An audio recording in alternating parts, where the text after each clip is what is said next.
आत्म संबंधी प्यारे श्री सुंदर साथ जी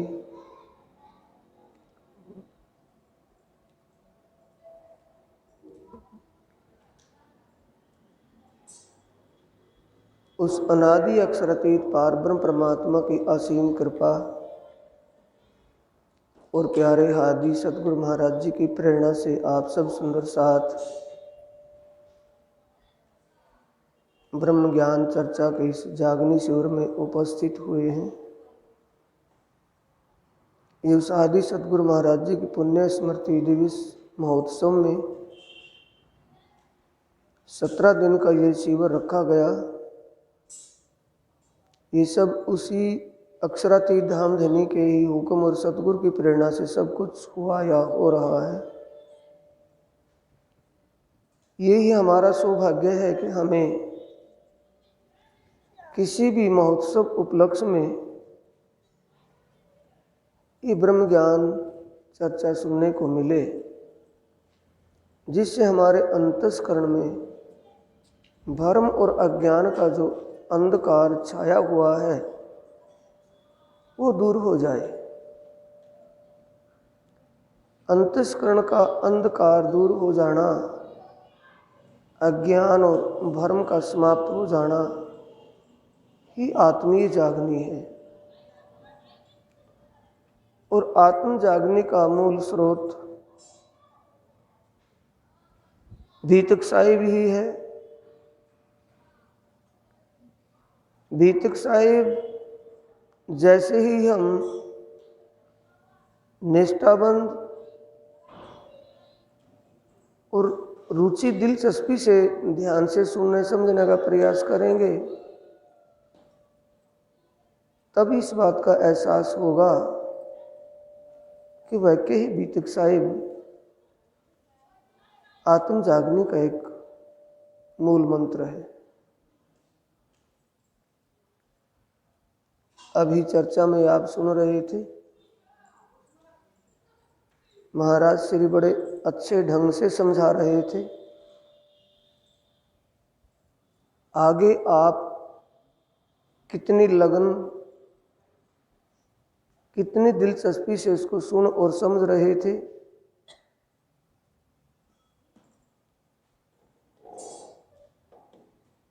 धनी की कृपा और हमारा अंकुर, हमारी लगन और दिलचस्पी ही जाहिर करता है कितनी हमारा अंकुर है या नहीं है, दिलचस्पी है या नहीं है। क्योंकि वाणी में स्पष्ट करके कहा गया है, जोलो जीव विचार विकार ना काटे, तोलो छीट ना लगे घड़े चीकटे। कि कैसी गति रहेगी कि जैसे चीकना घड़ा, उस पर कितना ही पानी गिर दें, कितना पानी उस पर उलेट दें, लेकिन उस चीकने घड़े के अंदर शिलाभा नहीं जाएगा। और घड़ा कोरा होगा तो उसमें शिलाभा अवश्य चला जाएगा पानी का।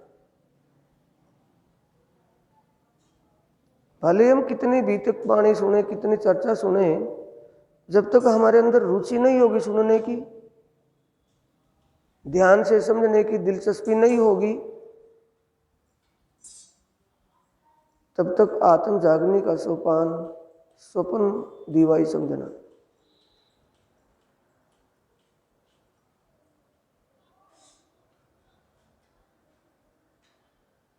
मेरे को ये शब्द सुन रहे थे चर्चा के पीछे बाग में, जो चर्चा चल रही थी, महाराज श्री समझा रहे थे। आप बैठे सो रहे थे, मैंने आकर के देखा था। हाँ, देखा था मैंने। तो उससे ये साबित होता था कि आपकी सुनने में रुचि नहीं थी। बैठने का क्या लाभ हुआ फिर?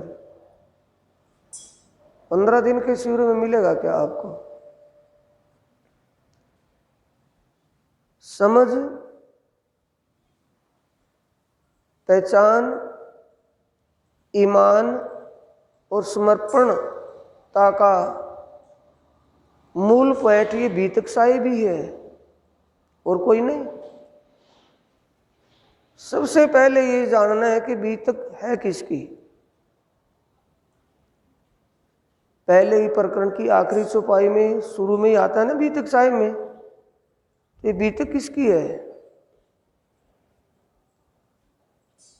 ये बीतक भूतकाल बीतक है या वर्तमान है, या बीतते हुए समय की बीतक है कि अब की बीतक है? ध्यान देंगे सुंदर साथ जी, बीतक ये बीते हुए समय की बीतक है या अब के समय की बीतक है? सारे पीछे बहरे तो नहीं है, सुन तो रहा होगा ना। मैं पूछ रहा हूं, जो बीतक सुनते हैं, महीना भर बीतक सुनते हैं, हर साल बीतक सुनते हैं या बीतक घर में पढ़ते हैं, तो ये बात पहली बात, सबसे पहली बात मैं पूछ रहा हूं, ये बीतक बीती हुई बीतक है कि अब वर्तमान की बीतक है? बोलो। पहले बीत गई वो बातें हैं कि अब की बातें हैं? सोच करके बताएं।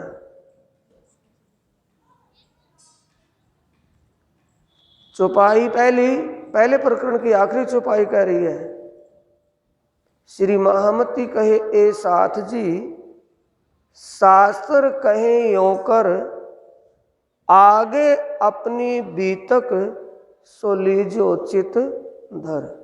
किसकी बीतक है फिर? हम वर्तमान में है कि पहले थे? बोलो। आगे अपनी में तो हम भी तो अपनी में आए हैं कि उनकी है? तो हमारी बीतक कैसे है कि हमारी सतगुरु देवचंद्र जी जैसी लगन है या नहीं है? वो निष्ठावत्ता हमारे अंदर है या नहीं है? कितने दिन बीतक सुने ये भागवत? कितने दिन सुने? कितने दिन सुने? सतगुरु धनी श्री देवचंद्र जी ने भागवत चर्चा कितने दिन सुनी? 14 साल। क्यों सुनी? 1 साल में संतुष्टि क्यों नहीं हुई? बोलो। 14 साल क्यों सुनी? कि जब तक जो गूंज रहस्य था वो स्पष्ट ना हो जाए तो सुनना पड़ेगा ना। कि भाई औपचारिकता पूरी कर दी, महीना सुन ली, 1 साल सुन ली, 2 महीने सुन ली, साल भर सुन ली, भाई 2 साल, ये औपचारिकता के लिए सुन रहे थे।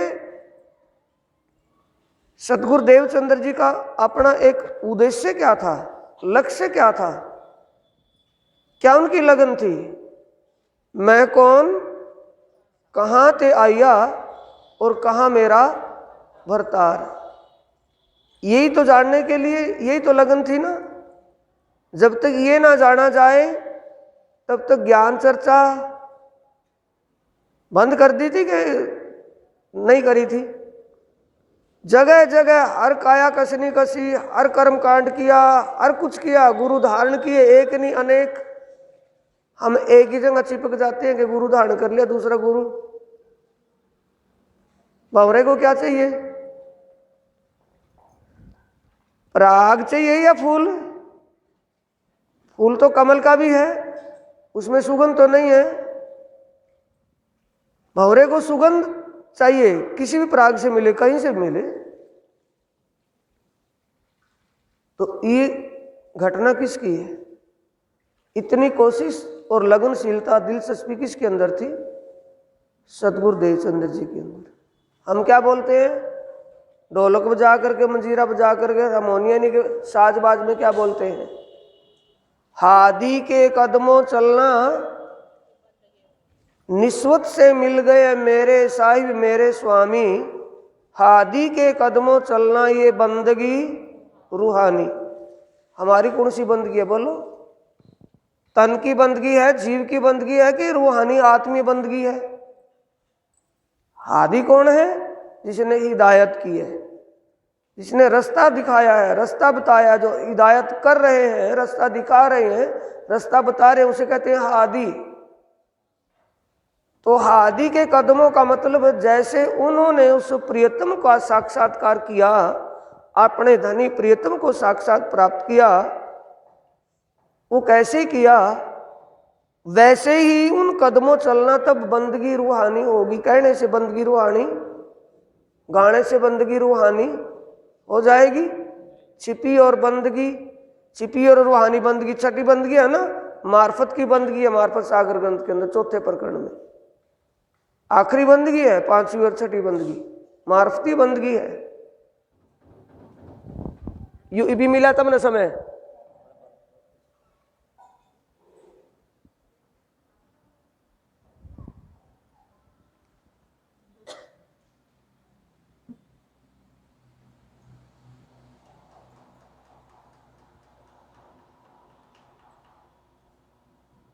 तो सतगुरु देवचंद्र जी इसी बात को जानने के लिए कि मैं कौन हूं,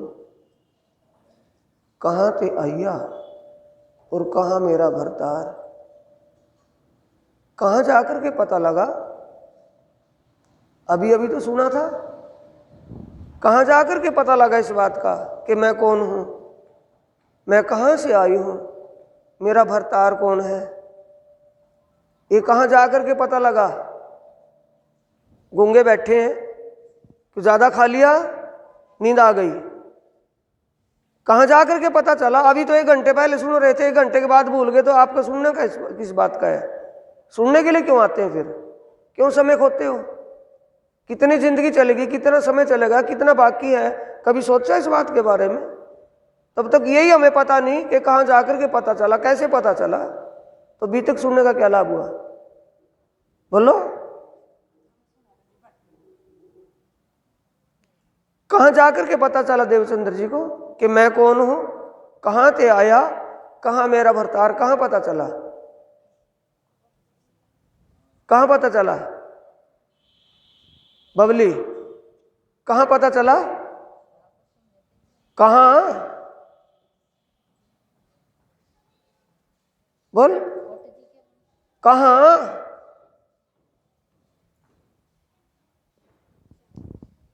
परसों ये सारे सुंदर साथ को घेर करके गांव में बैठी थी, चर्चावाचक बन करके। तो सतगुरु धनी श्री देवचंद्र जी बाल अवस्था में भया वर्ष 11वां उपजो ए विचार, भया वर्ष 11वां मन उपजो ए विचार, मैं कौन कहाँ ते आया, कहाँ मेरा भरतार। ये 11 साल की उम्र में उसके अंदर विचार बन गए। उनकी पूर्ति कहाँ हुई, जाकर के नौतनपुरी जामनगर में श्याम जी के मंदिर में जब चर्चा सुन रहे थे। कितने दिन सुनी भागवत चर्चा, 14 साल। क्यों सुनी, क्योंकि भागवत के अंदर विशेष क्या है, स्वर्ण शास्त्र श्री भागवत बुद्ध जागृत क्यों, बोलो। अभी खतौली में हुआ है ना, क्या उसका नाम है, वो जो देवी जी चर्चा करती हूँ घूमती है ना, पाई है, कितने पाए हैं, उस सिमटेड क्यों नहीं कर दिया, एक क्यों नहीं कर दिया, अलग अलग क्यों बनाए हैं। चारों में पावर अलग अलग है, चारों की शक्ति अलग अलग है, एक ही जैसी है। एक को हटा दो 3 के ऊपर रुकेगा, तो 4 चरण आते हैं उसमें, स्वर्ण शास्त्र भागवत। और ज्ञान कौन सा अपना, वो क्या कह रही है कि भागवत बुद्ध जागृत का ज्ञान है। बोलो उसकी अकल का ताला बंद है कि खुल रहा है। वो बेड़ा गर्क अपना तो कर लिया, औरों को बेड़ा गर्क करेगी, क्या करेगी, बोलो। ऐसे बहरूपियों से बचना है कि उन्हीं में घुसना है, विचार करो। घुसना है, जिसको स्वामी पता नहीं हो तो क्या बताएगा। अभी महाराज जी आपको बता रहे थे, एक एक बात टफ सार निकाल निकाल करके आपको बता रहे थे, लेकिन आपके दिमाग में आए या ना आए वो जिम्मेवारी उनकी थोड़ी है, आपकी है। आप क्या सुनना चाहते थे कि महाराज जी बोलेंगे तब समझ में आएगा। वो क्या बोल रहे थे, वो फारसी बोल रहे थे, हिंदी में बोल रहे थे, बिल्कुल पूछ रहे थे कि समझ में आ रहा है या नहीं आ रहा है। तो आपका समझना आपका काम, उनका काम थोड़ी था। मैं सब बात सुन रहा था वहां बैठे, सारी आवाज कान में ऊपर। कमाई क्यों चलाया आज, इसीलिए चलाया कि गांव तक पता चले कि चर्चा चली हुई है वहां। गांव वालों की बीमारी कहां तक है, शनि के मंदिर में आकर के उसकी परिक्रमा करते हैं सुंदर साथ और वहां से चल जाते हैं। तो बेड़ा गर्क क्यों है उनका? क्योंकि वाणी नहीं सुनते, वाणी का ज्ञान नहीं, नाम दाम ले लिया, घर में बैठे हैं। उनको यही पता नहीं कि शनि कौन है, अक्षरातीत कौन है। क्यों नहीं पता? कि वाणी नहीं सुनते, वाणी नहीं समझते, चर्चा में नहीं बैठते, समय नहीं चर्चा के लिए। कहां अक्षरातीत, कहां शनि?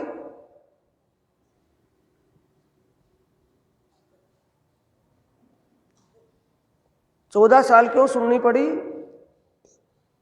अब जैसो भट्ट जी आचार्य थे ना, कान्हा जी भट्ट, कौन सी बुद्धि थी उसकी? बोलो, किस बुद्धि से पढ़ रहा था भागवत को? कौन सी बुद्धि से? स्वप्न बुद्ध से। ऐते दिन त्रिलोक में उती जो बुद्ध सुपन, सो बुद्ध जी बुद्ध जागृत ले प्रगटे पुरी। भट्ट जी से पहले आई, भट्ट जी तो पहले से थे ना, और जागृत बुद्ध कब आई है? बाद में आई है ना। लकड़ी के सारे लो अभी तिर गया, और सतगुरु देवचंद्र जी के कारण वो जागृत बुद्ध का ज्ञान आया, और भट्ट जी को पता चला कि भाई इससे भी परे कुछ है। तो इसलिए उनकी संतुष्टि नहीं हुई थी देवचंद्र जी की इस बात की कि मैं कौन हूं, कहां से आया हूं, मेरा सच्चा मालिक कौन है, कहां है। कहां अटकी हुई थी बात? भागवत में क्या विशेष है? 10वां स्कंद, भागवत का 10वां स्कंद और 10वें स्कंद के अध्याय 90 हैं, उन सारों से कुछ लेन देन नहीं है। सिर्फ शुरू के 35 अध्याय, 30 अध्याय ब्रज लीला के हैं और 5 अध्याय रास लीला के हैं। उन 35 अध्यायों में हमारी ब्रह्मात्माओं की और अक्षरातीत धामधनी की लीला का जिक्र है। इसलिए वहां वो स्वप्न बुद्ध से ये स्पष्टीकरण नहीं कर पावे था कि रास में किशोर लीला और ब्रज में बाल लीला और लीलाधारी कौन है। देवचंद्र जी क्या सुनना चाहते थे कि लीलाधारी कौन है? शंका लग गई ना, कि कह रहे हैं कि ब्रज में अखंड लीला अब भी चल रही है और नित्य वृंदावन में रास लीला चल रही है, और लीलाधारी दो हैं कि एक है, ये है कौन? ये अगर उसको पूछे तो वहां गोड़ कौन? वो आचार्य महाराज कान्हा जी भट्ट दाई बाई की बोल रहे, दाई बाई की में पेटा ना भरे उसका। देवचंद्र जी की तसल्ली नहीं हुई दाई बाई की बोलने से। अब जब सारा कुछ हो गया तो अंतर आत्मा की पुकार प्रियतम को फोन करना पड़ेगा, या अंतर मन की सुनेगा? बोलो, मैसेज करना पड़ेगा, समझ लेगा ना, अंदर से समझेगा। क्यों? निमक ना छोड़े, निमक न छोड़े नजर से इन ऊपर कहा कहूं। अब कैसे? क्योंकि उनकी अंगना उनकी हृदय स्वरूपा है, हृदय से कैसे उनको अलग करे? तो जब वो उनकी हृदय स्वरूपा है तो उनके अंदर की तो वो जानता होगा या नहीं जानता होगा। जब अथर्ववेद में उस अक्षरातीत को पर ज्ञानम ब्रह्म कहा गया है कि वो ब्रह्म, वो अक्षरातीत कणकण को जानने वाला है, कणकण उसे नहीं जानता, वो कणकण को जानता है। तो वो सतगुरु देवचंद्र जी की तड़फ को समझ रहे थे। क्या तड़फ थी? जिसे इश्क कहते हैं, कि मेरे इश्क में सुंदरबाई श्यामा जी इतनी गर्क हो गई, इतनी खो गई कि जब तक मैं साक्षात होकर के इसको तसल्ली ना करवा दूं, इसकी तसल्ली कोई करवाया नहीं सकेगा।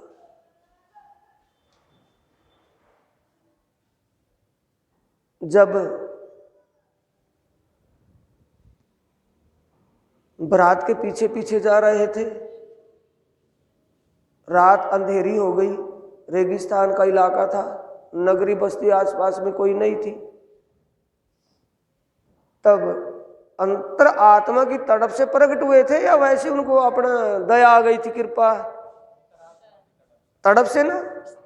देवचंद्र जी ने क्या विचार किया कि ये कहती है दुनिया के आत्मा के सच्चे मालिक आत्मा की आवाज अवश्य सुनते हैं, तो हे मेरे प्रियतम, आप मेरी आवाज को सुनिए। यानी मेरी स्थिति को देखिए कि इस वक्त मुझे कोई रास्ता बताने वाला भी नहीं है। मैं जाऊं तो कहाँ जाऊं, मुझे अपने लक्ष्य अपनी मंजिल का पता नहीं है। रुकूं, ये अंदर ही अंदर था कि बोल करके कह रहे थे किसी को? अंदर ही अंदर था कि रुकूं तो मुश्किल, चलूं तो मुश्किल, जाऊं तो कहाँ जाऊं। तो इस तड़फ, इस आवाज को उस प्रीतम ने जब समझा तो सामने आकर के किस वेश में आए हैं? किस वेश में आए हैं? सिपाही एक पठान भेष में, सिपाही के वेश में सामने आए। पठानी वेश था। क्यों पठानी वेश में आए हैं? लीला कौन सी है? ब्रज की है, रास की है या जागनी की? जागनी का ब्रह्मांड है ना। और जागनी के ब्रह्मांड में किस रूप में आए हैं वो? आरब में किस रूप में आए हैं? पठान के वेश में आए थे। किस वेश में आए थे? पठान के वेश में आए थे। लेकिन ना पहचान पाए तो दावा क्या किया था? 12,000 ने किया था कि श्यामा जी ने भी किया था? श्यामा जी ने भी किया होगा ना कि एक बार नहीं 100 बार आजमा लेना, हम आपको पहचान लेंगे। दावे में फेल हो गई। मिला भी, प्रकट हुए तो कहां से? कोई साथ में नगर बस्ती या मंदिर था कोई? कहां से आए हैं? रेगिस्तान में रात के वक्त सिपाही भेष में कहां से आए हैं? परमधाम से आए हैं या किसी मंदिर से आए हैं?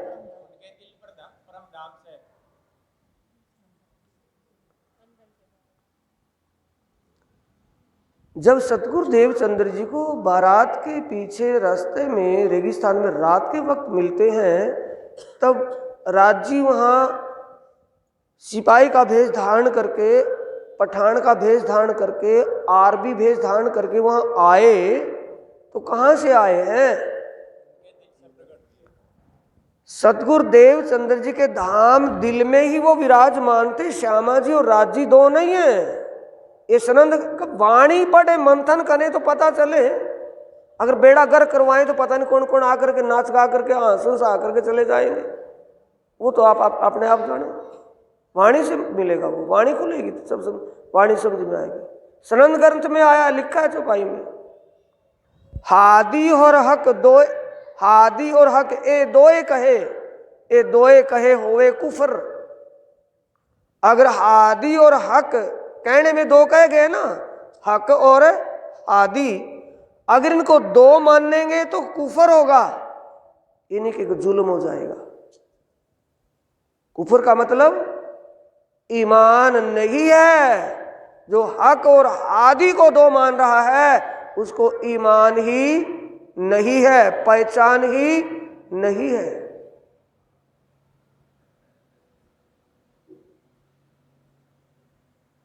अब बोलो, श्यामा जी के अंदर से प्रकट हुए कि बाहर से आए हैं? हादी हक हादी के अंदर थे कि बाहर थे? हादी के अंदर थे।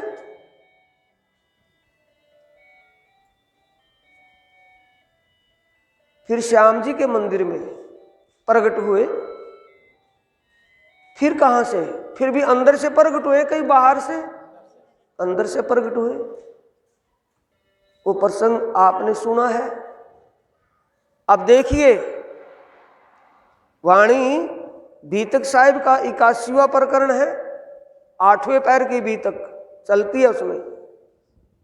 उसमें चौपाई आती है, ए बैठत डिग आए के, 10वीं चौपाई, ए बैठत डिग आए के धरे सुनने को कान, पहचान होत रू की बढ़त जात ईमान। डिग कहते हैं गुजराती में पास को। डिग का मतलब करीब, और करीब बैठा सो रहा हो। कौन सा करीब होगा? करीब का मतलब जो ध्यान से सुन रहा होगा, हर बात को गौर से गुन रहा होगा, और डिग है, वही तो नजदीक है ना। तो ऐसा ध्यान से सुनेंगे तो क्या होगा, हमें अपनी पहचान होगी, जिसके लिए देवचंद्र जी भटक रहे थे कि मैं कौन, कहाँ से आया, कहाँ मेरा अवतार है, वो हमारी पूर्ति हो जाएगी उससे कि नहीं होगी। जब चर्चा वाणी ध्यान से सुनेंगे, एक एक बात को गौर से सुनेंगे और उस पर गौर करेंगे, तो आत्मी जागनी होगी या नहीं होगी, या सो जाएगी आत्मा, आत्मा जागनी होगी। तो सतगुरु देवचंद्र जी की निष्ठा कैसे थी, अभी मैं उसको दोहरा क्यों रहा हूं कि तुम सो रहे थे उस वक्त, मैंने आकर के देखा, उठाया है एक दो को, तो सुना क्या उस वक्त। महाराज जी इतना अपना कुछ इतनी एनर्जी वेस्ट की है, इतनी दूर से आए हैं, कैसे कैसे आए हैं, किस प्रेम के बंधे आए हैं, वो राजी जाने, पर आपने उस बात को समझा ही नहीं। क्या समझ रहे थे आप कि महाराज जी बैठेंगे चर्चा करेंगे तो बैठेंगे सुनेंगे, वरना उनकी भाषा समझ में नहीं आ रही थी, बोली समझ में नहीं आ रही थी, आई है ना, तो फिर सुने का मतलब क्या रहा। अब जब साक्षात राजी प्रकट हुए, श्रोतागण, भागवत के श्रोतागण सब सुन, भागवत में क्या है, भागवत के अंदर 10वें स्कंद को निकाल दे तो भागवत में स्वप्न का ज्ञान रह जाएगा। तो 10वां स्कंद क्या है, ब्रह्मात्माओं का जिक्र। उस ब्रह्मात्माओं को जिक्र को या तो पार ब्रह्म जाने या ब्रह्म आत्माएं जाने, दूसरा कोई जान नहीं सकता। तो भट्ट जी आचार्य क्या बताएंगे उसमें, नहीं बता सकते, तो वहां अटके हुए थे। तब राज जी ने वो तड़प भी देखी कि अब इनका इश्क, इनकी इश्क की प्रकाष्ठा पूरी हो चुकी है, यानी कि इश्क में पूर्ण रूप से परखी गई है, मेरे इश्क में डूबी हुई है, अपना शरीर और संसार को भूल बैठी है, अब मैं उसको साक्षात्कार करवा दूं तो ठीक है। इश्क की बाजी 12,000 में किसने जीती है, इश्क में खरी कौन उतरी है, पहला नंबर किसका आता है इश्क में, श्यामा जी का, सतगुरु देवचंद्र जी। अंदर कौन बैठा है, तपस्वी जीव है कि एवं ही है, तपस्वी है ना। राजा देवापी के जीव ने तपस्या, कितनी भारी तपस्या की है, क्या शरीर और संसार को छोड़ करके किया है कि शरीर और संसार में उलझ करके। एक म्यान में 2 तलवार हम रखते तो हमें मिलेगा क्या, शरीर और संसार को छोड़ करके, भुला करके, राजपाट को भुला करके, सारे अपने मान सम्मान को भुला करके, अपने सारे कुछ को खो करके, भाड़ में गिर करके एक तपस्या में बैठ गए। तो क्या वर मिला कि जब पर ब्रह्म परमात्मा दुनिया में सारे ब्रह्मांड के जीव को मुक्ति देने के लिए आवेंगे, तो आपके जीव पर बैठ करके उनकी लीला होगी। तो ऐसे तपस्वी जीवों के ऊपर कौन बैठेगा, डायरेक्ट परमात्मा बैठेगा, बोलो। परमात्मा का संबंध आत्मा से है या जीवों से, भले ही वो तपस्वी जीव है, लेकिन संबंध किससे है, रिलेशन किससे है, आत्मा से। तो ऐसे तपस्वी जीव के ऊपर अनुष्ठान किसका होगा, आत्मा का, और आत्मा के ऊपर आवेश किसका आएगा, अक्षरातीत का। आवेश या जोश से आएंगे वो, और जैसे बैकुंठ भगवान विष्णु 16 कला संपूर्ण यहाँ आ गए थे, बैकुंठ खाली हो गया था, ऐसे आवेंगे। 6 प्रकार के अवतार होते हैं, जाग जुगाओ भाग नंबर 2 में सब लिखा हुआ है, पढ़ करके देखें, दुनिया भर के ग्रंथ साहित्य यहाँ रखा है, पढ़ा ही ना हो तो। 6 प्रकार के अवतार होते हैं, और आवेश के द्वारा श्याम जी के मंदिर में प्रकट हुए। कौन सा स्वरूप धारण किया, अभी बता रहे थे, आपने सुना नहीं था क्योंकि सो रहे थे। क्या बताया था महाराज जी ने, बताइए। रूप और स्वरूप का भेद बताया था या नहीं बताया था, ना ना, कुछ तो अब भी सो ही रहे हैं शायद। रूप और स्वरूप का भेद खोलिया था, नहीं खोलिया था, कि जो दिखाई दे रहा है वो रूप है, जो अंदर बैठा है वो स्वरूप है।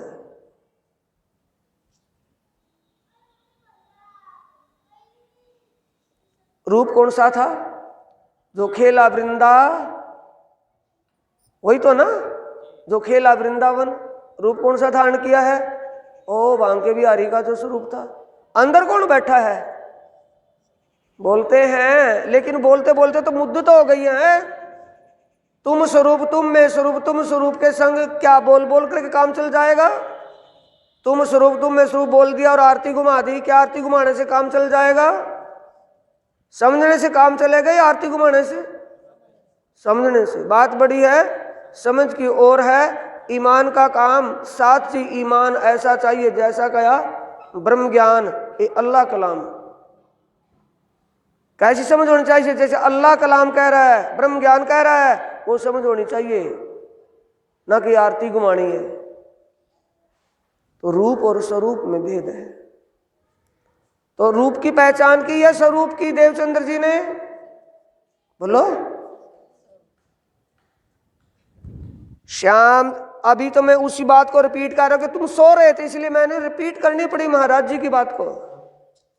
तुमने सुना ही नहीं, उसको समझा ही नहीं कि रूप और स्वरूप में कितना भेद है।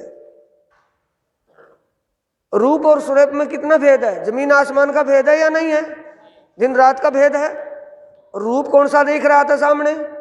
जो खेला वृंदावन, और अंदर स्वरूप। तो रूप को देख करके क्या बोल दिया? क्यों बोल रहा था?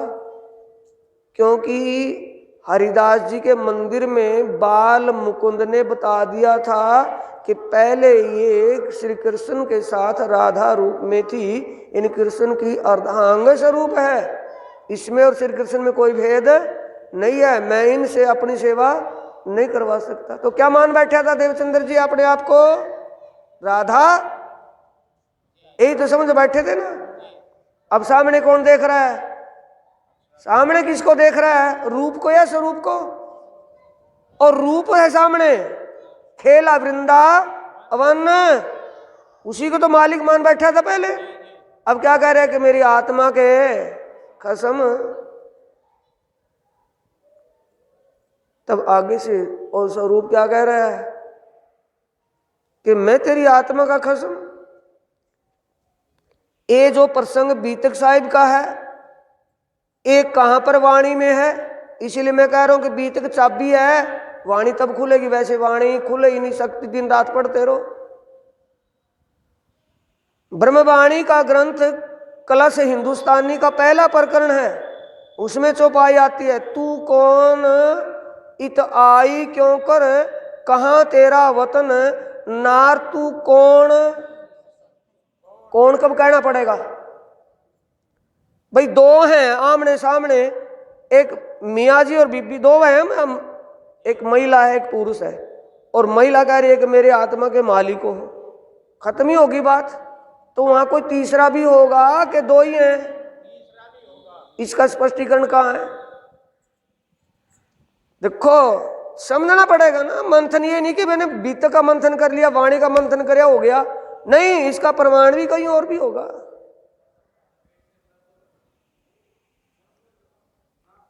नवरंग वाणी के अंदर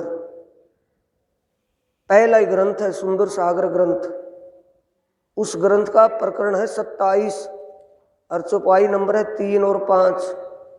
उसमें लिखा है वह किशोर जो यहां लिखा था, कभी स्वरूप रास को, कभी स्वरूप मूल को, फिर 5वीं चौपाई कभी मूल को कभी रास को, भाषे दो। अब दो स्वरूपों का क्यों नहीं खोला भाई किसी ने? हर कोई कहता है कि खेला वृंदावन, खेला वृंदावन, और वृंदावन वाला तो है, लेकिन वहां कह रहे नार तू कौन, खसम की पहचान किसकी करी है? रूप की। कि ये सुना था कि मैं राधा थी और वो कृष्ण थे, अब भी उसी रूप में है, मेरी आत्मा के खसम। अब रूप की पहचान की है, स्वरूप की। गूंगे नहीं बढ़ना है। रूप की पहचान की है स्वरूप की, देवचंद्र जी ने रूप की पहचान की है कि ये वही श्री कृष्ण है जो रास खेले हुए हैं, वही श्री कृष्ण, वही मैं राधा थी, तो मेरी आत्मा के खसम। तो अटकल से कह रहे हैं कि स्पष्ट करके? अटकल से। और अंतर्यामी को अंतर्मन का पता होगा या नहीं होगा? तो अंतर्यामी अंतर्मन को समझ रहे हैं कि ठीक है, मैं जब तेरी आत्मा का खसम हूं तो ये तो जीवों की नगरी है, इन जीवों की नगरी में तू आत्मा कहां से और कैसे आना हुआ? अब कैसे बताए? विशेष बात पूछ ली ना, तू कौन है, इत आई क्यों कर, आना कैसे हुआ? बताएगा कोई भागवताचार्य कि गोपियाओं के तनों में कौन था, गोपियां कौन थी? बताएगा कोई भागवताचार्य कि कन्हैया कौन था? कोई नहीं बताएगा। कौन बताएगा? वो अनादि अक्षरातीत प्राणनाथ ही बताएगा, जिसने वो लीला की थी। अब लीला हम जाहिर करें, ऐते दिन लीला ढपी हती, अवतारों दरमियान आपे आए के प्रकट करी अपनी पहचान। तो सुंदर साथ जी, भर में मत भटको। अभी कहने के सुंदर साथ कब होंगे? जब आपके अंदर समझ बन जाएगी, आपको होश आ जाएगी, आप उस अक्षरातीत और शनि आदि में भेद समझ लेंगे। कहाँ ये देवी देवता, कहाँ वो अक्षरातीत।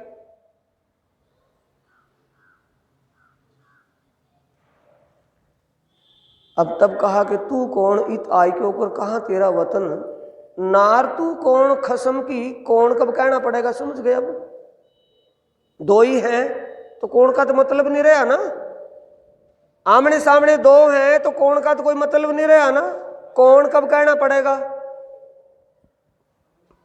दो पुरुष और एक महिला, दो होंगे ना, तभी तो कहा कि कौन से किया है। तो इसका स्पष्टीकरण कहाँ है? नवरंग वाणी में। क्यों नवरंग वाणी में? जब राज जी ने आवेश के द्वारा उस वाणी को महामती के धाम हृदय में विराजमान होकर के वाणी को प्रकट किया, और लालदास जी के धाम हृदय में विराजमान होकर के इस बीतक साहिब को प्रकट किया, तो मुकुंद दास जी के अंदर कौन बैठा था? क्या प्रमाण है इसका? जब गोवर्धन भाई और लालदास जी को मस्जिद में भेजा दिल्ली में, कि मस्जिद में मुल्ला के पास जाकर के देखिए कि वो उस अक्षरातीत पर ब्रह्म परमात्मा जो अल्लाह ताला आखिरुल इमाम मोहम्मद मेहदी साहिब जमा के रूप में जो आएंगे, उनके विषय में क्या बताता मौलाना साहिब? ये मस्जिद में जाकर के देखिए, पूछिए। तो जब वो जिद करते हुए आपस में वहां आए, तब वहां चौपाई क्या आती है? वस्ता बाटी जोश में। कौन सी वस्तु बांटी है जोश में अक्षरातीत ने? धाम के दूल्हा अक्षरातीत प्राणनाथ जी ने कौन कौन सी वस्तु क्या क्या बांटा? शेख बदल को हुक्म, लालदास जी को किताब वाणी, और मुकुंद दास जी को तारतम बख्शा। मुकुंद दास तारतम क्या बख्शा? ये दिल्ली का जिक्र है। उस मुकुंद दास जी का मिलन कहाँ हुआ था प्राणनाथ जी से? सोम जी, भीम जी, मुकुंद दास, गोविंद व्यास कहाँ मिले थे?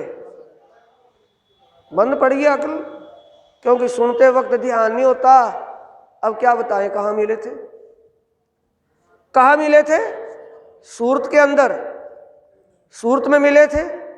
तो मिलन हुआ था ज्ञान से हुआ था कि रिश्तेदारी से? ज्ञान से हुआ था ना। अक्षरातीत धामधनी प्राणनाथ को तो किसी की रिश्तेदारी या किसी की तन से कोई लेन देन नहीं था ना, आत्माओं की जागने के लिए चल रहे थे। तो उनको ज्ञान से पहचान हुई थी प्राणनाथ जी की, या कोई शकल से? ज्ञान से पहचान हुई थी कि वही पर ब्रह्म परमात्मा है जो ब्रह्म की पहचान करवा रहा है, साक्षात वही है। खुदा की खुदाई को खुदा ही बताएगा, वो साक्षात खुद आया हुआ है। तारतम वहां ले लिया था कि वहां बख्श, अब समझे तारतम कहां बख्शा है। तारतम सूरत में बख्श दिया था, तारतम दिल्ली में बख्श दिया। तारतम बख्शने का मतलब तारतम ज्ञान, ये तारतम का ही मैटर है जो मेरे सामने आ रहा है अभी। तारतम क्या है? जाप करने वाला मंत्र है, दुनिया जैसा है, या क्या चीज है? गोल है। तारतम जो हमारा ये तारतम मंत्र है, ये गायत्री मंत्र के जैसा है। गायत्री मंत्र को महामंत्र बोलते हैं दुनिया वाले, अणुसाणे में अज्ञानता में वो महामंत्र बोलते हैं। तो मंत्रों का महामंत्र क्या है? तारतम। तो मंत्रों का महामंत्र, ये मंत्र क्या है? ये नहीं समझ में आता कि मैं ऐसा मंत्र सिखाऊंगा सारी बात समझ में आ जाएगी। समझ गए अब? तो मंत्र का मतलब है मेथड, थ्योरी, तरीका, काम को समझने का तरीका, वास्तविकता को जानने का तरीका क्या है? तारतम। तो तारतम किसको बख्शा? मुकुंदास को, कि जो वाणी अवतरण हो रही है इसका स्पष्टीकरण तुझे करना है, तेरे द्वारा होगा। कहां बख्श दिया था? दिल्ली में। तब तक मुकुंदास जी को पूर्ण पहचान भी अक्षरातीत की नहीं थी या नहीं?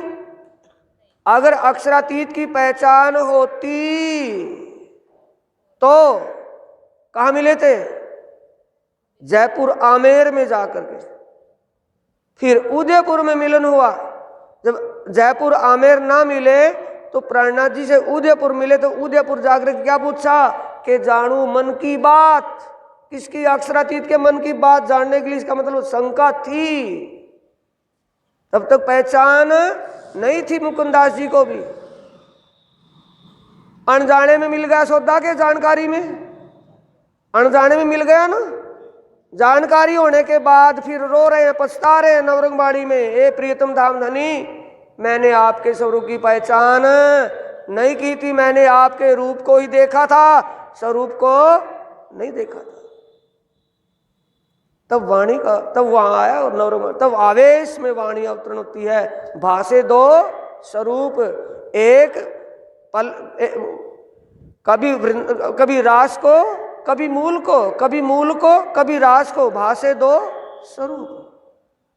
अब सामने कौन सा आया है? तो खेला वृंदावन। अब रूप दिख रहा है कि हाँ श्री कृष्ण जी का स्वरूप है, तो मेरी आत्मा के मालिक है। अब पूछ रहे हैं कि फिर तू कौन आत्मा है? यहाँ आने कैसा हुआ? आई कहाँ से? ये तो जीवों की नगरी है, नारायण की नगरी है, जीवों का वास्ता, जीवों का वास है इसमें, तो आत्मा कहाँ से आई है? आत्मा का संबंध तो परमात्मा से है, नारायण से तो नहीं है ना। नारायण का संबंध किससे है? जीवों से। जीवों का संबंध किससे है? नारायण से। आत्मा का संबंध किससे है? परमात्मा से। परमात्मा का संबंध किससे है? आत्मा से।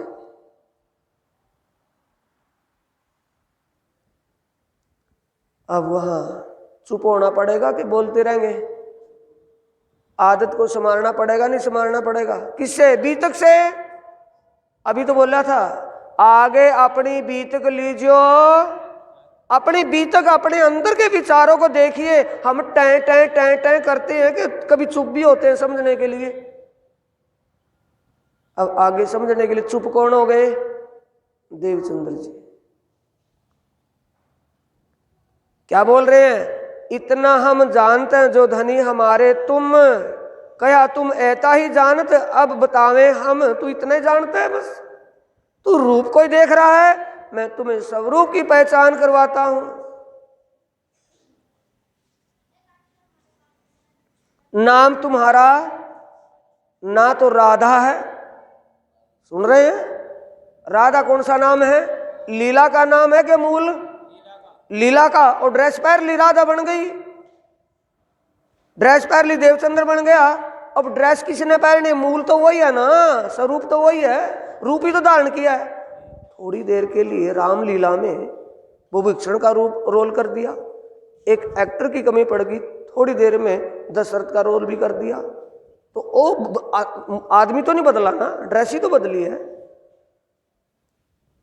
तब कह रही है कि तेरा नाम ना तू राधा है ना तू देवचंद्र है, तू परमधाम की आत्मा कौन है? सुंदर बाई। परमधाम की सुंदर बाई आत्मा है। अब देवचंद्र चौंके कि मैं परमधाम की आत्मा सुंदर बाई, और भाषे दो स्वरूप। एक बात, जो रास बिहारी का स्वरूप था, कौन सा स्वरूप धारण किया था? जो खेला वृंदावन, वृंदावन कौन से में? समझे, निरी बातें इसमें, थोड़े से में निरी बातें। वृंदावन में कौन से में? मथुरा के पास या आगरा दिल्ली के पास वृंदावन में? इसमें तो नहीं ना। अखंड नित्य वृंदावन में। और नित्य वृंदावन की उस ड्रेस, उस श्रृंगार को कौन बताएगा दुनिया में? जब भगवान शंकर सबसे बड़े योगेश्वर हुए, सबसे बड़े, इससे बड़ा योगेश्वर कोई दुनिया में ना हुआ ना होगा कोई, तो भगवान शंकर योगेश्वर भी केवल ब्रह्म तक ही उनकी सुरता पहुंचती है, और केवल ब्रह्म रास मंडल तक उसको भी पता नहीं चला।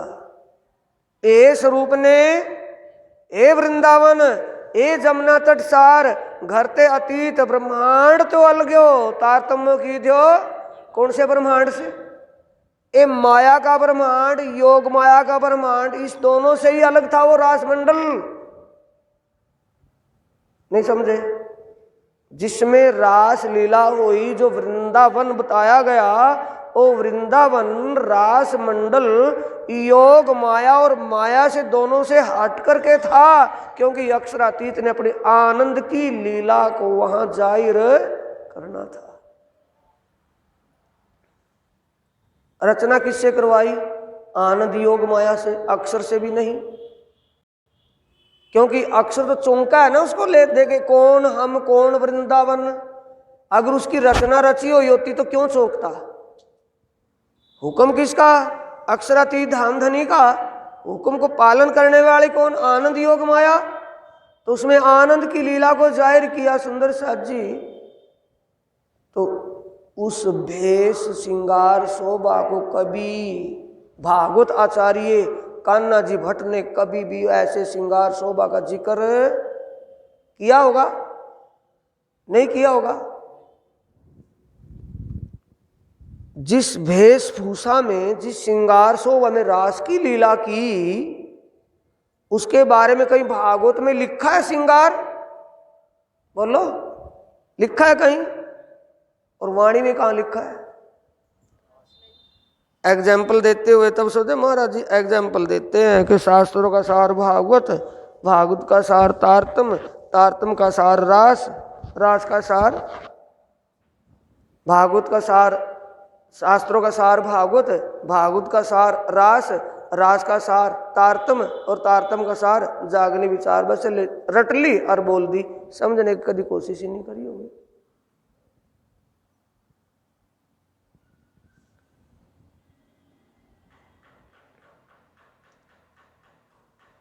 भागवत आचार्य कान्हा जी भट्ट को श्रृंगार शोभा का पता नहीं था। पता कहाँ दिया? रास ग्रंथ में श्री राज जी नु श्रृंगार, श्री ठाकुराणी जी नु श्रृंगार, सुंदर साथ नु श्रृंगार। कौन सा श्रृंगार है? रास का या कोई और है? ग्रंथ कौन सा है? रास ग्रंथ है ना। तो उस श्रृंगार को किसी ने बताया है? जिसने वो श्रृंगार धारण किया था।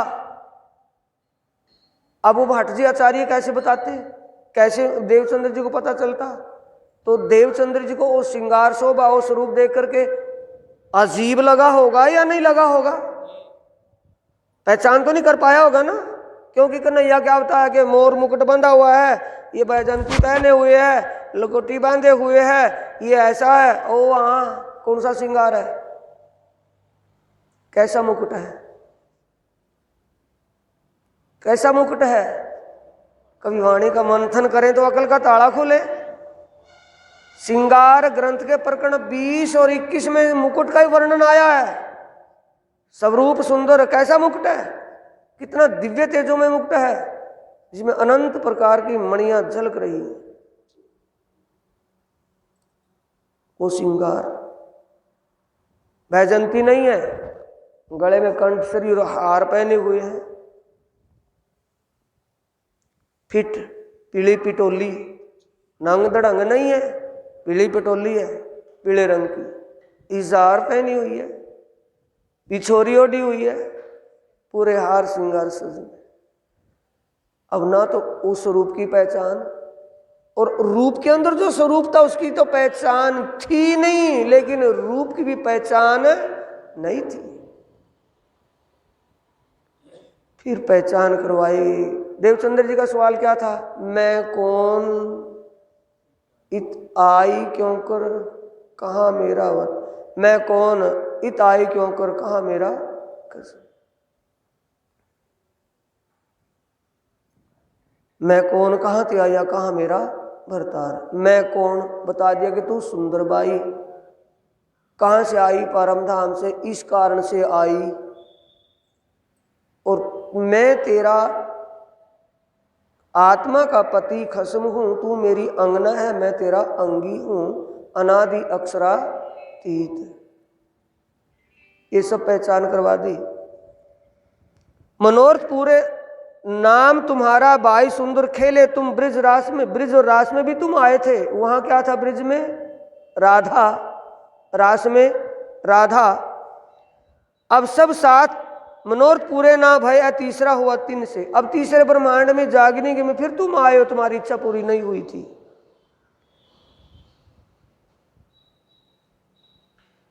ये भागवत कागज तुम्हारा सो तुम्हें खुले कलाम। ये भागवत तुम्हारे लिए मैंने भेजी थी ताकि तुम अपनी लीला से पहचान कर लो मैं कौन हूं। अपनी पहचान के लिए मैंने भागवत तुम्हारे लिए भेजी थी कि तुम पहचान कर लोगी इससे।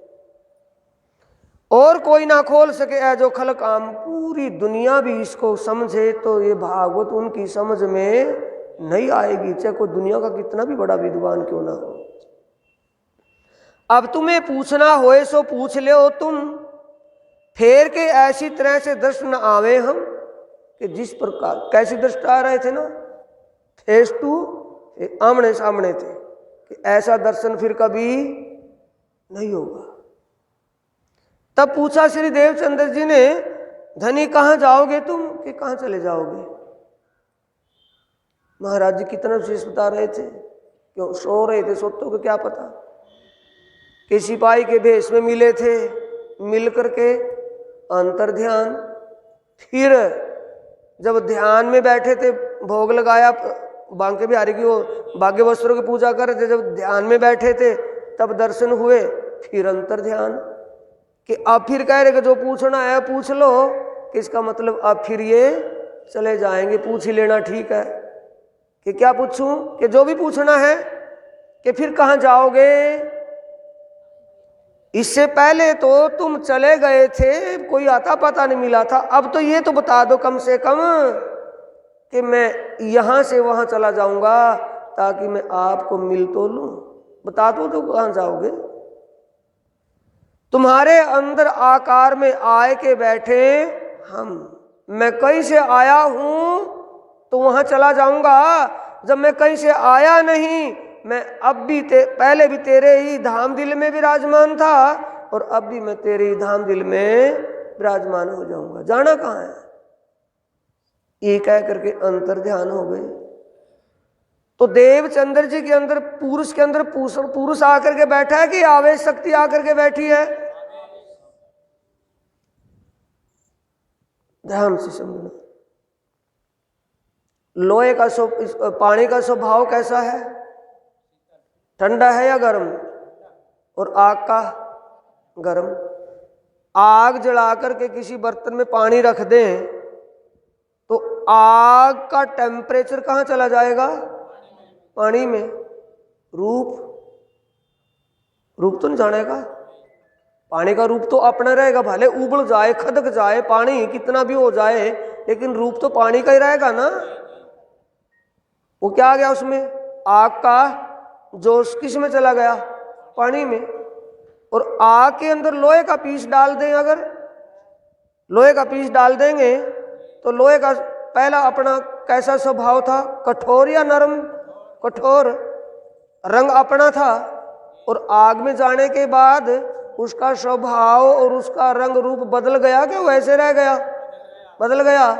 अब लोहे को उठा करके पानी का छिंटा कहीं भी लगाएंगे, पानी हाथ में तो ले नहीं सकते, गर्म पानी को किसी भी चीज पर डालेंगे, उसको जला तो नहीं सकता ना, गर्म तो कर देगा, फूंक तो नहीं सकता।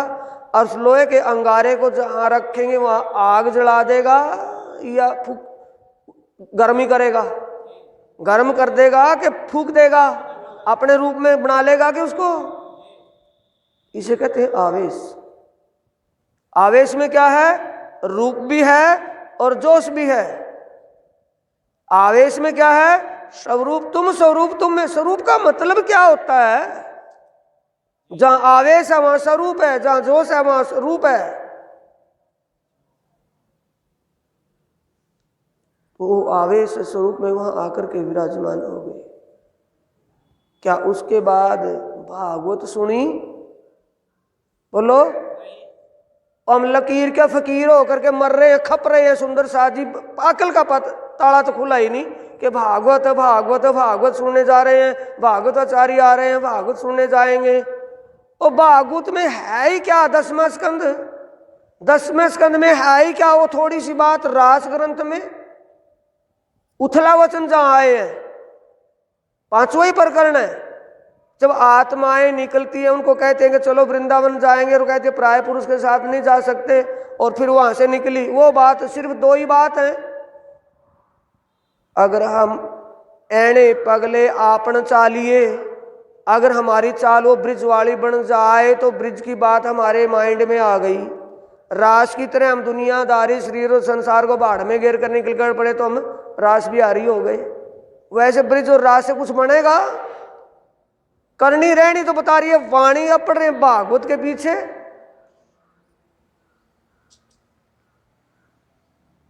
सुंदर साथ जी ये बात जब पूछी कि कहाँ जाओगे, कि जाऊंगा कहाँ, कि फिर मेरे को पूछना ही क्या रहा, पूछने की क्या जरूरत पड़ी है।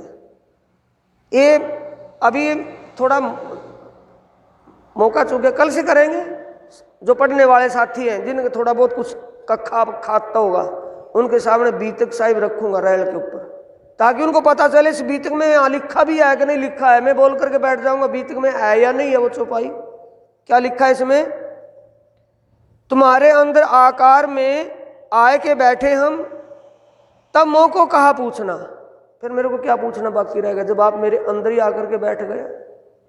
एक है तारतम बीज वचन, कंठी बांधी है देवचंद्र जी के गले में, बोलो। कंठी बांधी है, कान में फूंक मारी है, या बायां हाथ उसका बाएं कान में फूंक मारी है, या उसको सामने बुला करके तारतम दीक्षा दी है। क्या दीक्षा दी है? अपनी, अपने की और अपने घर की पहचान ही तारतम है। नहीं समझे? पहचानी तो करवाइए ना देवचंद्र जी को। देवचंद्र जी भटकी तो रहे थे कि मैं कौन, कहां से आया, कहां मेरा भरतार। ये पहचान क्या है? एक थे कोई महात्मा संत, उन्होंने पूछ लिया महाराज जी ये बताइए तारतम का तारतम क्या है? कि शॉर्ट में पूछेगा या विस्तार में? नहीं जी महाराज शॉर्ट में, आपसे पूछने के लिए तो शॉर्ट में पूछा है। अब मैं कहूं तारतम का तारतम है खिलवत परिक्रमा सागर सिंगारो अड़सम पड़सम बताऊं उसको। अगले ने क्या पूछा कि शॉर्ट में? मैं समझ लेगा कि जी प्रयास तो करूंगा। मैं अपनी और अपने की पहचान तारतम का तारतम है। समझ गए? अपनी और अपने की पहचान और ईमान ही तारतम का तारतम है।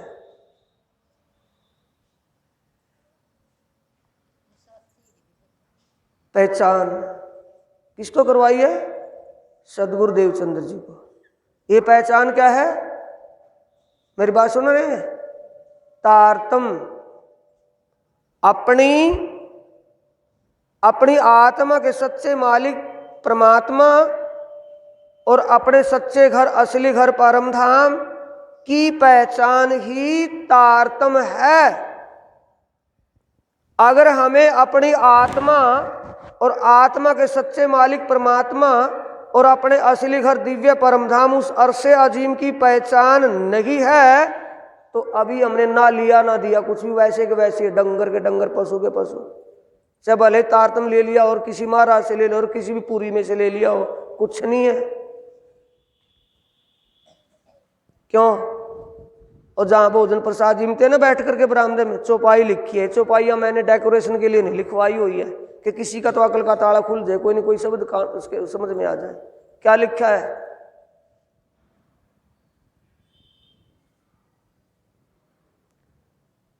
एक कलमा जिन जानिया, चौपाई लिखी है, कलमा जिन जानिया तो बका होए तिन से। कलमा क्या है? तारतम। तारतम जिसने जान लिया, समझ लिया, तभी उसको बका का मतलब अखंड, उसको मुक्ति तभी मिलेगी जिसको तारतम समझ में आ जाएगा, उसको मुक्ति तब मिलेगी तारतम समझ में आ जाएगा।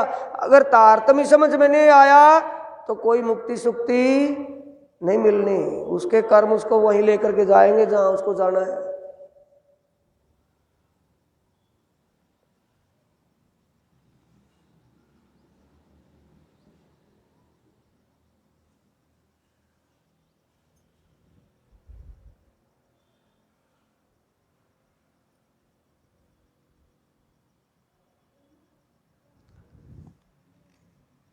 तारतम क्या है?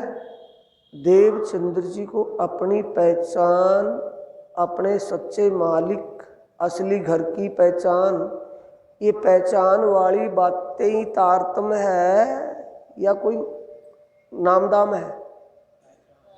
बोलो। नामदाम क्या है? हमारा एडमिशन हो चुका है, हमें एडमिशन और सर्टिफिकेट मिल गया है, उस पर लिखा क्या है उसी को समझना है, वही मुक्ति दे देगा। तारतम में क्या है? तारतम क्या है? मेथड है ना, थ्योरी है। दुनिया कहाँ तक है? निराकार तक।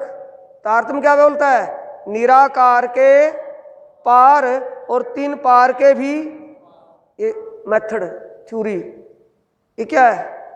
क्या बता रहा है कि नहीं, वो निराकार में नहीं है, निराकार के पार बेहद ब्रह्मांड में नहीं है, उससे भी परे दिव्य परम धाम में है।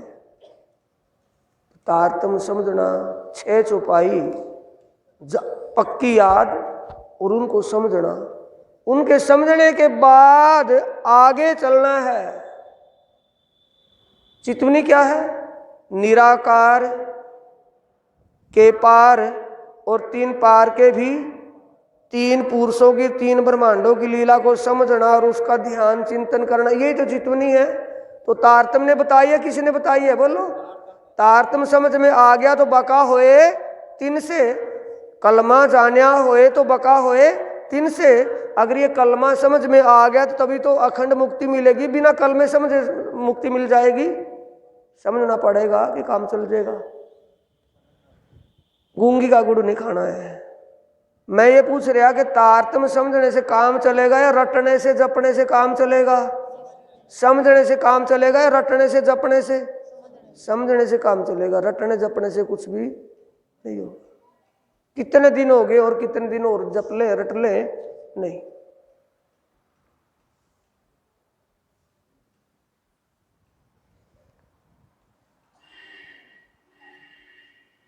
फेर के अदृष्ट भय प्रफुल्लित हुआ मन, क्यों? पहले क्यों नहीं हुआ था? पहले क्यों नहीं हुआ था भाई? पहले भी तो दर्शन हुए थे ना, जब बारात के पीछे मिले थे तब तो नहीं प्रफुल्लित हुआ था? जैसे अंतर ध्यान हुए तो और वियोग में रोने लगे कि कहाँ चला गया, अब क्या करूं, वही तो था।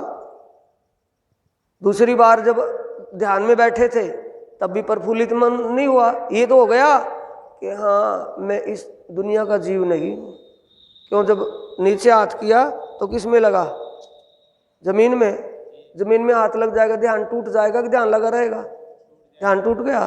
तो ध्यान टूटा तो सामने क्या देखा? वही पत्तल जिस पर वो भोजन रखा था। किस लिए ऐसा क्यों किया? कि इसको तसल्ली हो जाए कि तू दुनिया का जीव नहीं है, तेरा संबंध अखंड से है, दुनिया से कोई लेना देना नहीं है। इसलिए उसकी तसल्ली करवा रहे हैं ठोक ठोक करके। जब वो सामने पत्तल मिली तो क्या समझेगा कि ओ ये सपना नहीं था? सपना कह दे ना भी, सपना से दिखा था, ध्यान में बैठे बैठे सपना बन गया था। और ध्यान में बैठे बैठे जब सामने वही चीज जो जहां देख रहे हैं और वही चीज सामने रखी हो तो फिर तो तसल्ली हो जाएगी। तो तसल्ली हो गई तो तसल्ली करवाने के बाद फिर बताया कि मैं अनादि अक्षरातीत हूँ, मेरा कोई आदि अंत नहीं है, अक्षरों में किसी ने मुझे जाना नहीं है। तू मेरी आनंद शक्ति श्यामा जी है और तू इस खेल में आई हुई है। तू अकेले नहीं, 12,000 तेरे साथ और भी आए हैं। जैसे तू भरम भूल में भटकी हुई थी उनको जागृत कर, वो भी भरम भूल में भटक रही हैं, उनको जागृत करना तुम्हारा काम है।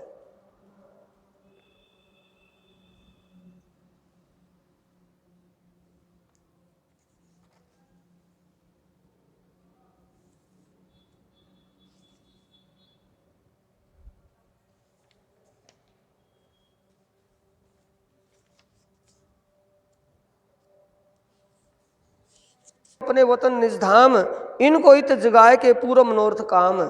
मौको फेर ना देखोगे इन भांति नैन, अंदर तुम्हारे आऊंगा पूछ लियो अब बैन। हुक्म हक सुभान का मूल श्री देवचंद्र जी पर। हुक्म क्या चीज होती है सुंदर साथ जी? हुक्म और हाकिम एक है कि दो हैं? बोलो, हाकिम और हुक्म एक है कि दो है? हुक्म किसको हुआ? मूल। मूल का मतलब सबसे पहले हुक्म किसको हुआ? सतगुरु देवचंद्र जी को, श्यामा जी को।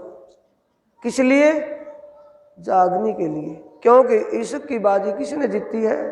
श्यामा जी।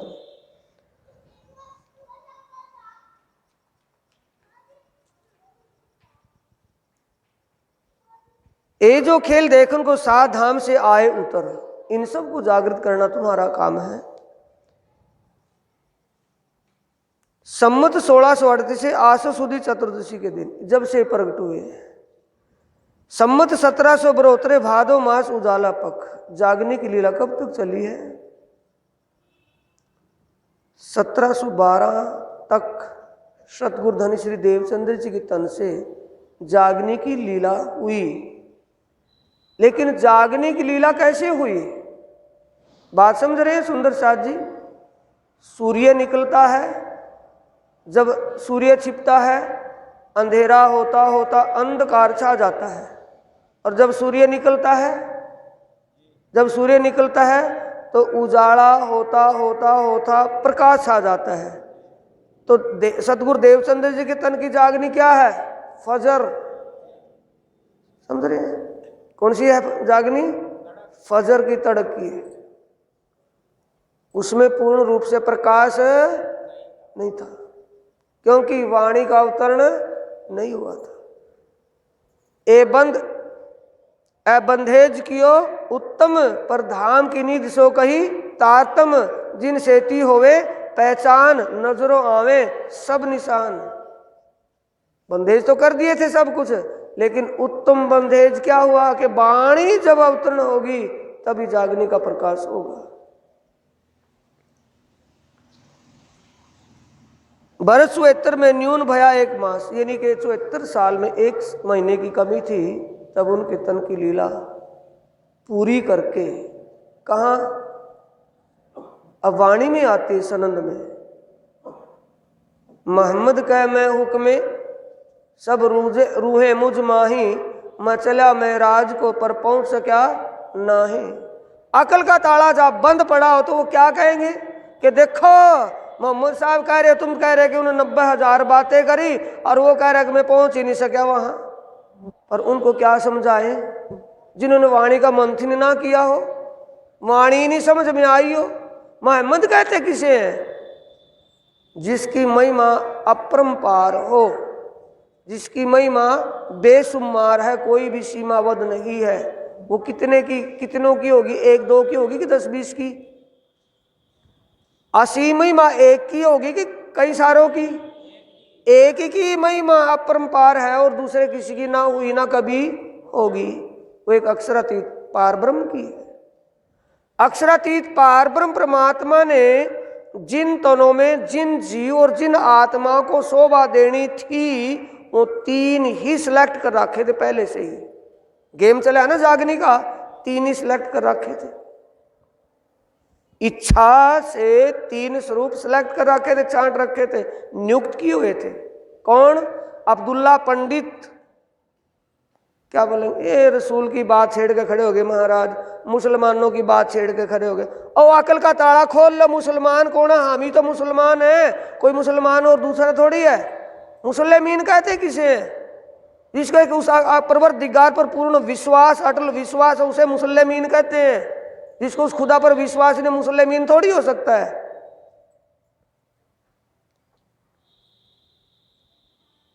अब्दुल्ला पंडित के लड़के मुस्तावेग पंडित को ही रसूल मोहम्मद कहा गया है। अरब के अंदर जन्म हुआ अब्दुल्ला पंडित के घर में। अब्दुल्ला पंडित का लड़का ही मुस्तावेग पंडित था, जिसके अंदर अक्षर की आत्मा और अक्षरातीत का जोश विराजमान था। तो उसके अंदर जिसमें अक्षरातीत की पावर बैठी हो, और मोहम्मद कहलाने का अधिकार है या नहीं? उसको मोहम्मद कहने का अधिकार हो गया नहीं हो गया? मुस्तावेग को मोहम्मद कहने का अधिकार है या नहीं, जब अल्लाह ताला की शक्ति उसके अंदर विराजमान हो गई? दूसरा स्वरूप अभी अभी चल रहा है ना जिक्र, कि जाऊंगा कहाँ, आए के बैठूं तेरे आकार में। जब वो पावर उस आकार में बैठी हो, तो उसको मोहम्मद कहलाने का अधिकार है या नहीं है? अब वो 74 साल लीला करके फिर कहाँ चले गए? परम धाम में, क्योंकि लीला बाकी है। तब कह रही है कौन? ओ श्यामा जी, मलकी सूरत, मलकी मोहम्मद। बसरी मोहम्मद कौन है? रसूल मोहम्मद साहब। और मलकी मोहम्मद कौन है? श्यामा जी, सतगुरु देवचंद्र जी। तो सतगुरु देवचंद्र जी की आवाज है, श्यामा की आवाज है वो। मोहम्मद कह मैं हुक्मे सब रूहें मुझ माही। वहां क्या लिखा है? रसूल जब आए थे, कोई परम धाम की आत्मा दुनिया में नहीं थी। तो वो परम धाम का जिक्र किसको करते, किसको सुनाते परम धाम की बात? उस अरसे अजीम की, अरसे अजीम का जिक्र, अरसे अजीम लाहौत, उस लाहौत अरसे अजीम की बात किसको बताते? वो यहाँ कोई सुनने वाला था ही नहीं, रूहें यहाँ थी ही नहीं।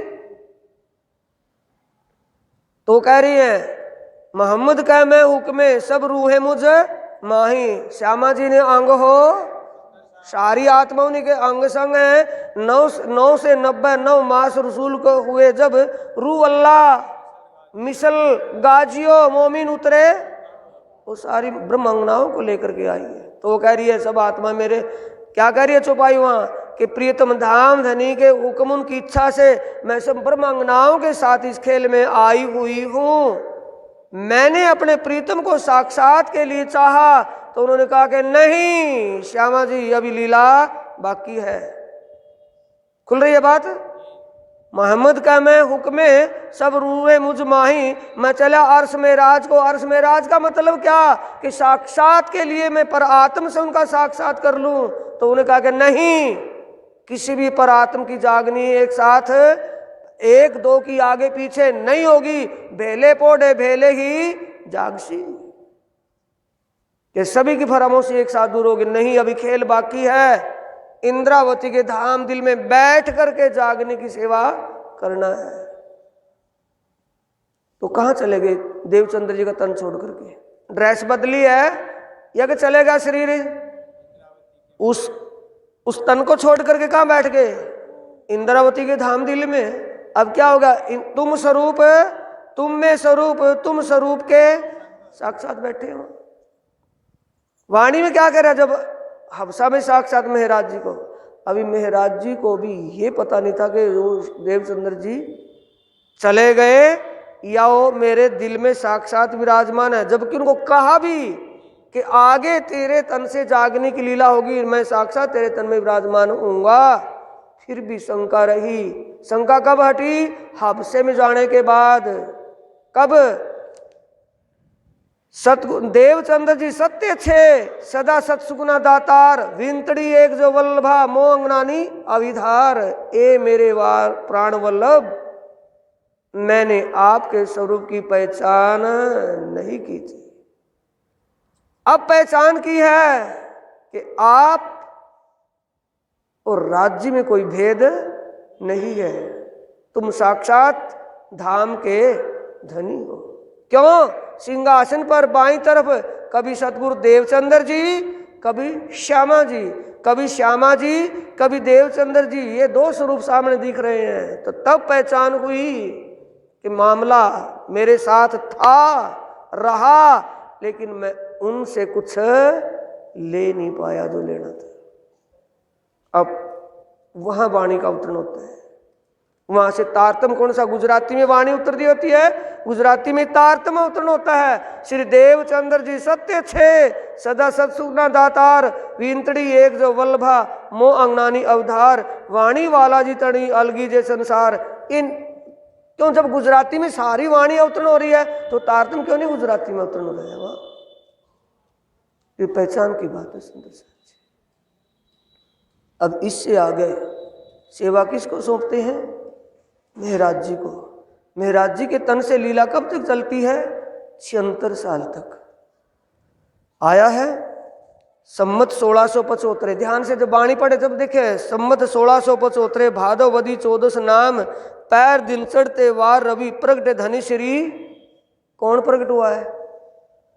धाम धनी प्रकट हुए हैं उस तन में, तन प्रकट हुआ है। 1675 में केशवराव ठाकुर के घर मेहराज ठाकुर का जन्म होता है। किसने जन्म लिया वहां? मेहराज ठाकुर के तन में कौन आया वहां? राजा मरु का जीव। वो तन प्रकट हुआ जिस तन में धाम के दूल्हा को लीला करनी है। कब? नहीं समझे? 1675 में राजी प्रकट हुए हैं कि राजी पहले प्रकट हो चुके थे? नहीं समझे? राजी प्रकट कहाँ हो चुके थे? श्याम जी के मंदिर में। और श्याम जी के मंदिर में प्रकट और कहाँ चले गए थे? देवचंद्र जी के धाम दिल में। और 74 साल लीला हो जाने के बाद फिर कहाँ गए हैं? तो प्रकट तब हुए हैं कि पहले प्रकट हुए थे? प्रकट पहले हो चुके हैं। अब कौन तन प्रकट होता है? जिसमें धाम के धनी को लीला करनी है। समझ रहे? कौन तन प्रकट हुआ है? जिसमें धाम धनी को लीला करनी है, जिसको अपनी शोभा बख्शनी है। मैं इंद्रावती के मैं अंगे संगे, इंद्रावती मेरा अंग। सुंदरबाई को क्यों नहीं कह दिया? इंद्रावती के मैं अंगे संगे, इंद्रावती मेरा अंग, जो अंग सौंपे इंद्रावती को तामे प्रेमे खिलाऊं। उसको शोभा क्यों दी है? इसीलिए ये नाम आया है। पैर दिन चढ़ते रवि प्रगटे धनी श्री धाम। जिस तन को धाम के धनी की शोभा मिलनी थी वो तन प्रकट हुआ। कौन? राजा मरु का जीव उस तन में आया और उसमें परम धाम की इंद्रावती आत्मा विराजमान हुई और इंद्रावती के ऊपर धाम धनी का आवेश प्रकट हुआ। जिसने कहा मैं इंद्रावती के मैं अंगे संगे, इंद्रावती मेरा अंग, जो तन सौंपे इंद्रावती को तामे प्रेमे खिलाऊं रंग। मैं देऊं मैं दिवाऊं मैं इंद्रावती के संग। क्या अब भी इंद्रावती को इंद्रावती मानेंगे? क्या कहेंगे उसको? धाम का धनी, अक्षरातीत, पार ब्रह्म, सच्चिदानंद।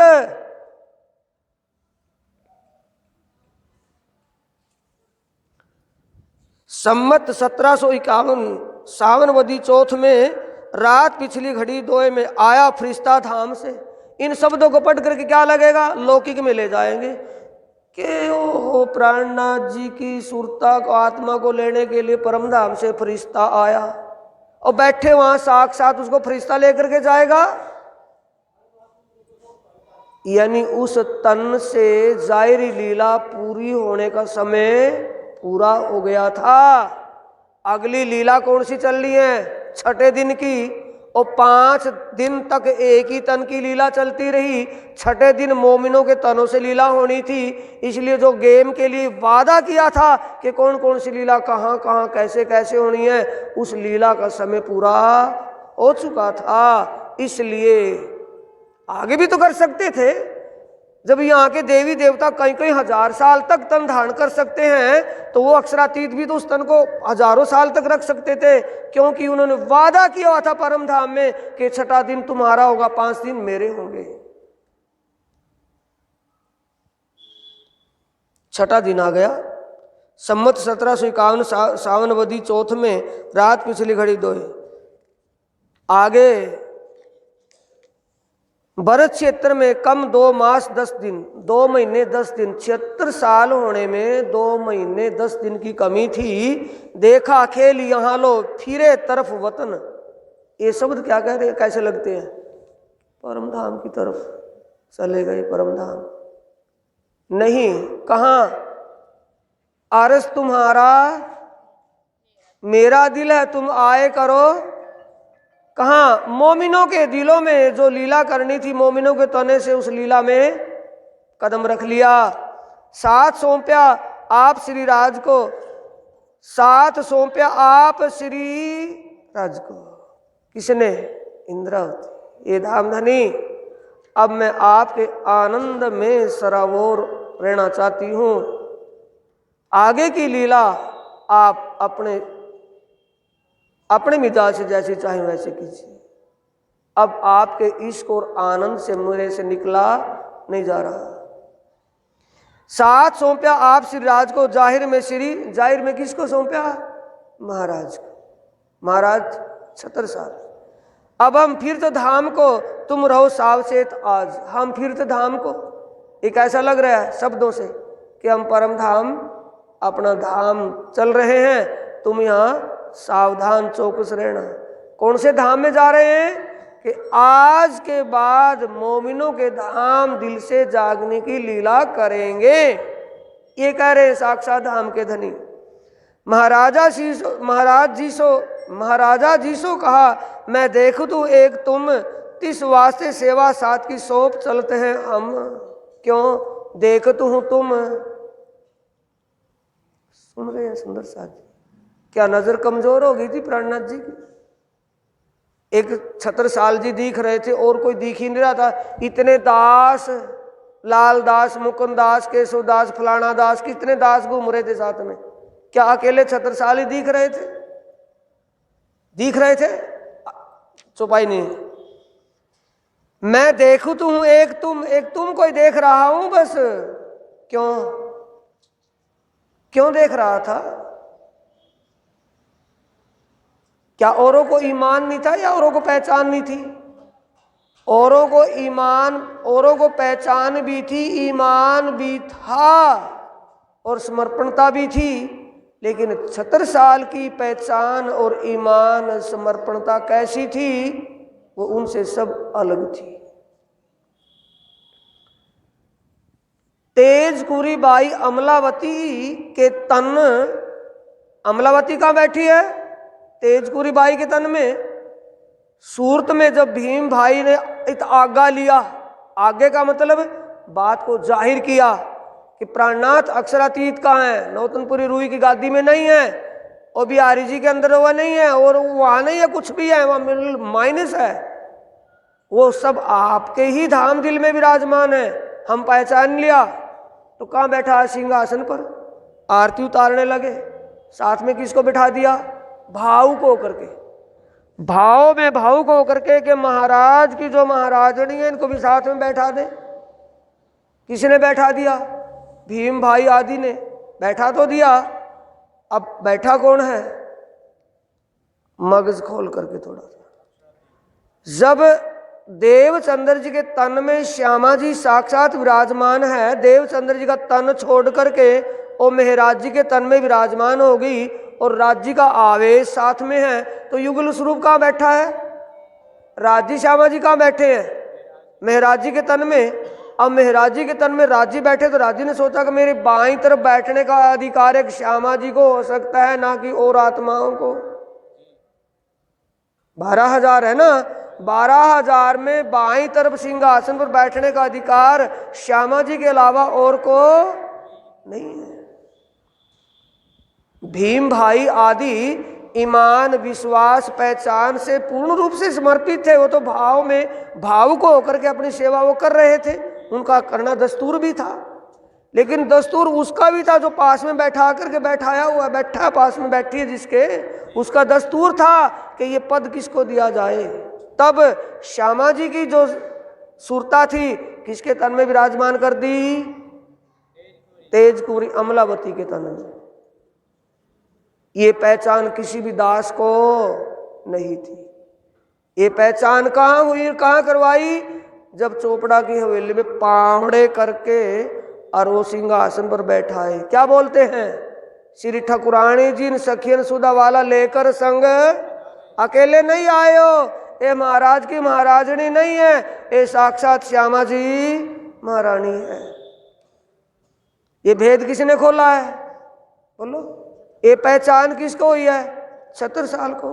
पहचान से सिरदारी मिलेगी कि वैसे किसी दबाव प्रेशर से सिरदारी मिलेगी?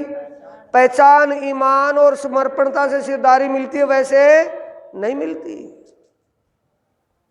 पहचान की कि धामधनी प्राणनाथ जी कह रहे हैं कि भाई 76 साल जी करो ना, को देर क्यों कर रहे हो? कि क्या करूं महाराज, हे धामधनी क्या करूं? कि जो होता है चंदन अभिनंदन, आरती नहीं है।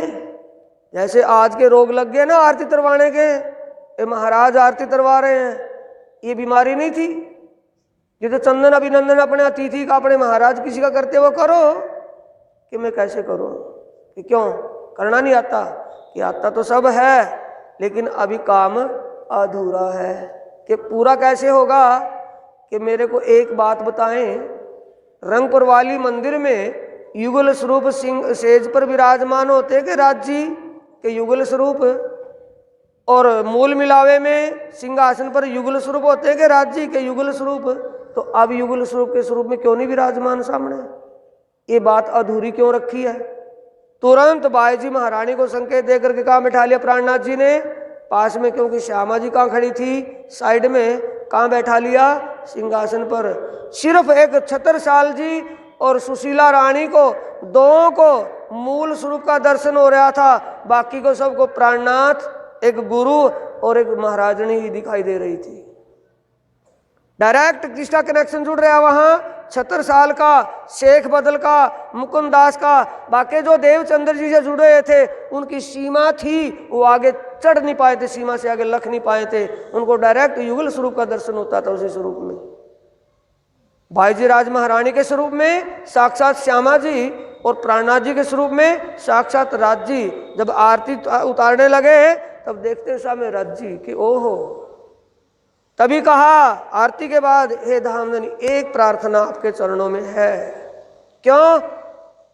क्यों क्या प्रार्थना करने लगे? उदयपुर के ताल पर कौन सा भेष धारण किया था? उदयपुर के ताल पर कौन सा भेष धारण किया था? वैरागी का या कौन सा था? सभी को मुंडा मुंडाई कर दिया था ना। जितने भी काजी हाजी थे सबकी दाढ़ियां, सबके जूड़े, सबका एक तरबूज से निकाल दिए थे।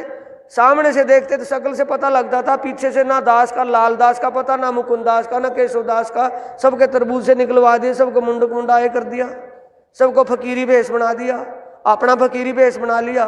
तो वहां आकर के 76 साल कहते हैं, धामधनी मैंने जो अभी उस युगल स्वरूप में आपका दर्शन किया है, वही श्रृंगार धारण कीजिए। एक प्रार्थना मेरी है, इसी को स्वीकार कीजिए। क्यों? मैंने तो मूल स्वरूप का साक्षात किया है, और सुंदर साथ जी को श्रृंगार शोभा का पता नहीं है। उनको पता चल जाएगा कि मूल का श्रृंगार और शोभा कैसी है, वो श्रृंगार शोभा कीजिए। ये बात साहब 76 साल से कही, घर इमाम बिलंदी छत्ता को दी। किसको दे दी है बिलंदी? सरदारी किसको मिली? छत्ता को। क्यों दी? क्योंकि उसकी समझ, उसकी पहचान और उसका ईमान और समर्पण। अकेला नहीं है वो, तो लाल दास, केशव दास अपना घर बार छोड़ करके अकेले निकल पड़े, बाबे बन गए।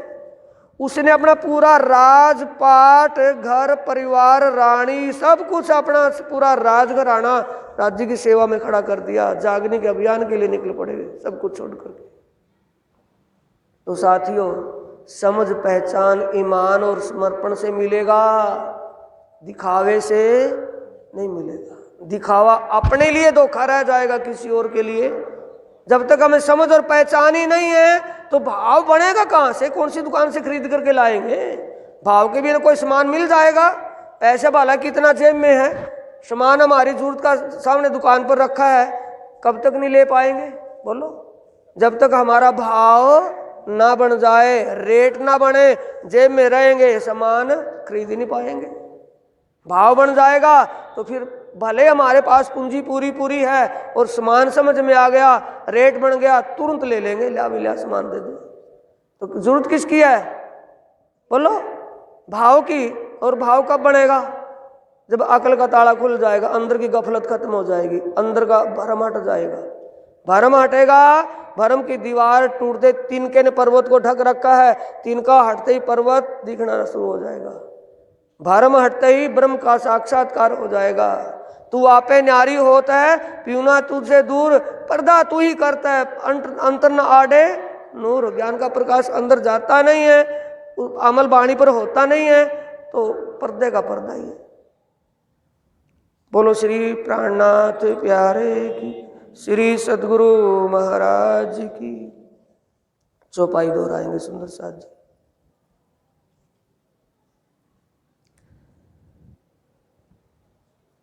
अब हुक्मे द्वारा खोलिया, लिया अपने हाथ हुक्म, दिल मोमिन के आए के, अरस कर बैठे खसम, अरस कर बैठे खसम, अरस कर बैठे खसम। बोलो श्री प्राणनाथ प्यारे की, श्री सद्गुरु महाराज की। प्रणाम।